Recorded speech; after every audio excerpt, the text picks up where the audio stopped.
नमस्कार दोस्तों, स्वागत है आप सभी का पाथफाइंडर पर। हाल ही में यूएस की एक स्टेट है जिसका नाम है कैलिफोर्निया। उसके वहां से खबर आती है कि कैलिफोर्निया ने स्टेल्थिंग को बैन कर दिया है। ये स्टेल्थिंग बेसिकली क्या होता है, इसके बारे में आपके साथ मैं बात करने वाला हूं इस वीडियो में। लेकिन उसके पहले मैं आपको कुछ विशेष न्यूज कटिंग्स दिखाना चाहता हूं। ये वाला जो कानून है जिसको लेकर कैलिफोर्निया में यहां पर बैन किया गया है, असल में एक अमेरिकन पॉलिटिशियन है जिसका नाम है क्रिस्टीना गार्सिया। ये पिछले 4 सालों से इस पर्टिकुलर चीज को, स्टेल्थिंग को यानी कि अवैध घोषित करवाने की कोशिश कर रही थी। 2017 में और 2018 में इन्होंने इस बिल को इंट्रोड्यूस किया, जिसके चलते स्टेल्थिंग को क्रिमिनल ऑफेंस घोषित किया जाएगा और प्रोसिक्यूटर्स को यहां पर जेल हो सकती है फॉर दी परपेट्रेटर्स। ये वाले जो बिल्स थे ये ज्यादा सक्सेसफुल नहीं हुए, लेकिन अब 2021 की ये न्यूज आपके सामने है कि California has banned the non consensual condom removal. आप देख सकते हैं, the law will basically allow the sex workers to sue the clients जो कि अपने कॉन्डम्स को रिमूव करते हैं और जानबूझकर किसी ना किसी पर्टिकुलर बीमारी को फैलाने की यहां पर कोशिश करते हैं, या फिर सामने वाली जो महिला है उसको प्रेग्नेंट करने की कोशिश भी कर सकते हैं। ये वाली खबर सामने आई थी यूएस के कैलिफोर्निया की स्टेट से। उसके बाद आप यहां पे देख सकते हैं, ये खबर इसी साल की है, अप्रैल 28, 2021 की। न्यूजीलैंड ने अपनी पहली सक्सेसफुल स्टेल्थिंग की प्रोसिक्यूशन में एक पर्टिकुलर इंसान को यहां पे दोषी पाया। आप देख सकते हैं, man sentence to jail for rape after removing the condom without consent. ये वाला जो केस था, इसमें ये वाला जो इंसान है जेसी कैंपोस, जिसकी फोटो आप यहां पे देख सकते हैं, he was found guilty of rapping a sex worker in a lower हट ब्रॉथेल इन लेट 2018। और ये वाला जो इनको कन्विक्शन हुई थी ये इस साल 2021 में हुई थी, and he was sentence to 3 years and 9 months in prison. ये वाली जो न्यूज है ये आई थी न्यूजीलैंड से। उसके बाद आप ये वाली खबर भी देख सकते हैं, हाल ही में सामने आई थी, supreme court of Canada is divided on the issue of stealthing and consent. यानी कि वहां पर जो उनके जजेस हैं, उनके जो चीफ जस्टिस हैं, उनमें आपस में कोई यहां पे कंसेंसस नहीं बन पा रहा। कई सारे वहां पे वुमेन्स ग्रुप्स हैं, एनजीओ हैं, जो कि उनसे डिमांड कर रही हैं कि स्टेल्थिंग को बेसिकली यहां पे क्रिमिनल ऑफेंस डिक्लेयर कर देना चाहिए, लेकिन यहां पर अभी तक सुप्रीम कोर्ट ने इसको लेकर कोई स्टैंड नहीं लिया है। तो ये कुछ कुछ चीजें हमारे सामने हैं जो कि आप देख सकते हैं।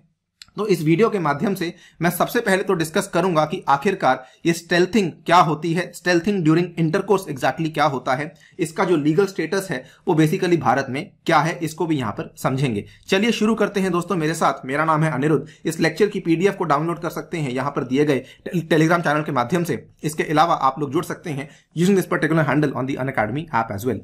सबसे पहले इसकी परिभाषा को समझ लेते हैं। स्टेल्थिंग बेसिकली इसका वन वर्ड आप देख सकते हैं, इसको वैसे क्या कहा जाता है, नॉन कंसेंशुअल कॉन्डम रिमूवल। यानी कि 2 लोग हैं, जब वो आपस में इंटरकोर्स कर रहे हैं और उस पर्टिकुलर इंटरकोर्स की शुरुआत में जो मर्द है उसने यहां पर कॉन्डम को पहना हुआ है सो दैट यहां पर जो प्रोटेक्टेड सेक्स है वो हो सके, लेकिन बीच में बिना बताए उसने सामने वाले पार्टनर को अपनी प्रोटेक्शन को रिमूव कर दिया है। इस पर्टिकुलर चीज को कहा जाता है स्टेल्थिंग। ये इसका एक पहलू है, आप देख सकते हैं, it is the practice of the man removing a condom during sexual intercourse without consent. यानी कि सामने वाले से बिना पूछे, उसको बिना बताए आपने बेसिकली अपनी प्रोटेक्शन को यहां पे रिमूव कर दिया है, जबकि जो उनका सेक्सुअल पार्टनर यहां पे है उन्होंने कंसेंट दिया था कि केवल और केवल कॉन्डम प्रोटेक्टेड सेक्स ही वो यहां पे करना चाहते हैं। स्टेल्थिंग के और भी कुछ पहलू हैं। फॉर एग्जांपल, इंसान ने यानी कि मर्द ने प्रोटेक्शन को पहना तो हुआ है, लेकिन उसने जानबूझ के अपने उस कॉन्डम को, प्रोटेक्शन को डैमेज कर दिया है किसी तरीके से।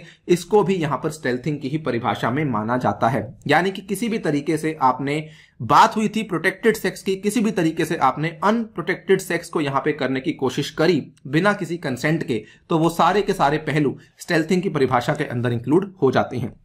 इसका नुकसान क्या होता है, इसका रिजल्ट क्या होता है कि जो यहां पे विक्टिम्स हैं, they are generally expose to potentially sexually transmitted infections, जिसमें कि एचआईवी या फिर एड्स भी आती हैं, और कभी कभार यहां पर अनवांटेड प्रेगनेंसीज भी आपको देखने को मिल जाती हैं। और इसीलिए, बिकॉज आपने बिना बताए ये सब किया है, इसीलिए इस बिहेवियर को यहां पे सेक्सुअल असॉल्ट या फिर रेप भी कहा जा सकता है। And sometimes it is also considered a form of reproductive coercion. यानी कि आपने धोखाधड़ी से यहां पे रिप्रोडक्शन करने की कोशिश करी है, सामने वाले को बिना बताए, उससे बिना पूछे आपने यहां पे रिप्रोडक्शन करने की कोशिश करी है। नाउ अगर आप देखें इसका जो डेटा है ये भी हमारे सामने अवेलेबल है। एक स्टडी सामने आई थी, stealthing has become a more common, serious and wide spread issue particularly in the recent years. 2019 की स्टडी है आपके सामने, मैंने उस स्टडी का ये वाला जो है स्क्रीनशॉट पेश किया है। ये स्टडी शो करती है कि 21 से लेकर 30 के बीच की आयु की जो महिलाएं हैं उसमें 12% महिलाएं ऐसी हैं जिस केस में उनकी जो पार्टनर हैं उन्होंने स्टेल्थिंग के अंदर एंगेज किया है, यानी कि उनसे बिना पूछे बेसिकली प्रोटेक्शन को रिमूव करवाया गया है। नाउ अगर आप देखें इस पर्टिकुलर चीज को लेकर कुछ कुछ कंट्रीज ऐसी हैं जो कि काफी ज्यादा स्ट्रॉन्ग स्टैंड ले चुकी हैं। एज ऑफ 2020 कुछ कुछ कंट्रीज ऐसी हैं जो कि ऑलरेडी स्टेल्थिंग को एक सेक्सुअल ऑफेंस मानना शुरू कर चुकी हैं। फॉर एग्जांपल जर्मनी हुई, फॉर एग्जांपल यूके हुई।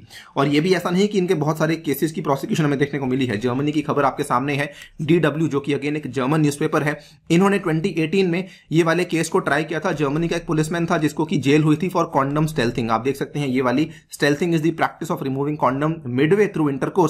The ruling was the first of its kind and made possible by the reform to Germany's sex crime law to incorporate consent। उसके बाद 2019 की ये खबर है जो कि यूके से सामने आई थी। यहां पर भी ऑलमोस्ट सिमिलर चीज देखने को मिली थी, लेकिन अगेन ये एक बहुत वाइड स्प्रेड जो है नॉलेज में नहीं है लोगों के, और लोगों को नहीं मालूम कि एग्जैक्टली ऐसा कुछ भी होता है, और लोगों को ये भी नहीं मालूम कि अगर ऐसा कुछ होता है तो क्या इसको लेकर कोई कानून अवेलेबल है या नहीं है। कुछ कुछ कंट्रीज हैं जहां पर इस चीज को लेकर बातचीत शुरू हो चुकी है, जैसे कि जर्मनी, यूके, अब यूएसए सामने आई है। अभी इंडिया में अगर बात करें तो इंडिया में इसका क्या स्टेटस है।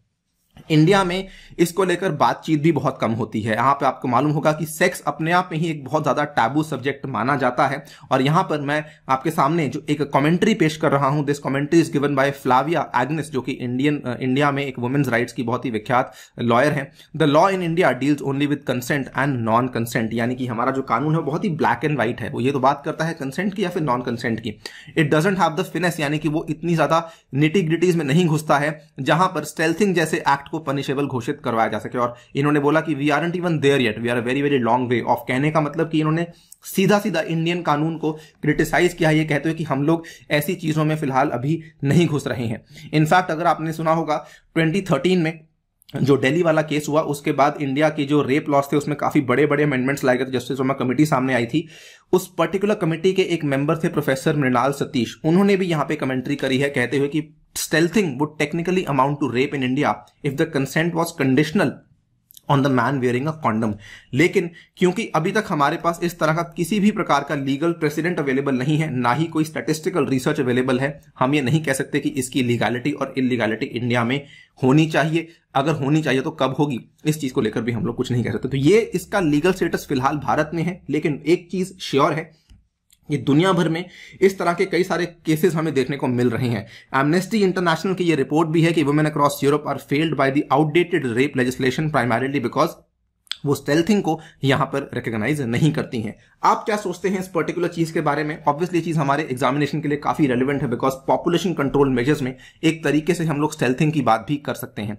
अपनी राय हमें कमेंट सेक्शन में देना बिल्कुल भी ना भूलें। फिलहाल के लिए दोस्तों वीडियो में इतना ही। जाने से पहले आपको बताना चाहूंगा कि अनअकैडमी का एनुअल प्राइस हाइक है वो जल्द ही आने वाला है, और पहला प्राइस हाइक होने वाला है 9 दिसंबर को। अगर आप लोग इसके पहले कोर्स को परचेस करते हैं तो पुराने प्राइजेस में आपको यहाँ पे सब्सक्रिप्शन अवेलेबल करवाई जाएगी, साथ ही में 3 मंथ्स का एक्सटेंशन भी आपको अवेलेबल करवाया जाएगा। ध्यान रखिए आपको कोड इस्तेमाल करना है अनि UPSC। विद दैट आपको मेरी पर्सनल गाइडेंस, व्हाट्सएप ग्रुप में एडिशन और 20 बुक्स भी आपके घर तक पहुंचाई जाएंगी। इतना ही नहीं, 1 साल का जो प्राइस है वो आपके सामने मेंशन्ड है। आइकॉनिक और प्लस दोनों आप यहां पे देख सकते हैं। आइकॉनिक में आपकी मेंस की क्वेश्चन राइटिंग प्रैक्टिस और पर्सनल कोच आपको एलोकेट किया जाएगा। इसके साथ में ये वाले बैचेस हैं जो कि शुरू होने वाले हैं 8 दिसंबर से, और मेरे द्वारा भी आपको ये ऑफरिंग्स अवेलेबल करवाई जाएंगी। ध्यान रखिए 15 दिसंबर से हम लोग आपके लिए स्पेशल कोर्स लेकर आ रहे हैं साइंस एंड टेक्नोलॉजी का। ऑल्सो अलॉन्ग विद दैट अगर आप लोग चाहते हैं कि आपको स्कॉलरशिप चाहिए तो कॉम्बैट में हिस्सा लीजिए यूजिंग द कोड अनि UPSC, और हमारी फ्री टेस्ट सीरीज में भी आप लोग हिस्सा ले सकते हैं। With that I take your leave, stay tuned and stay safe.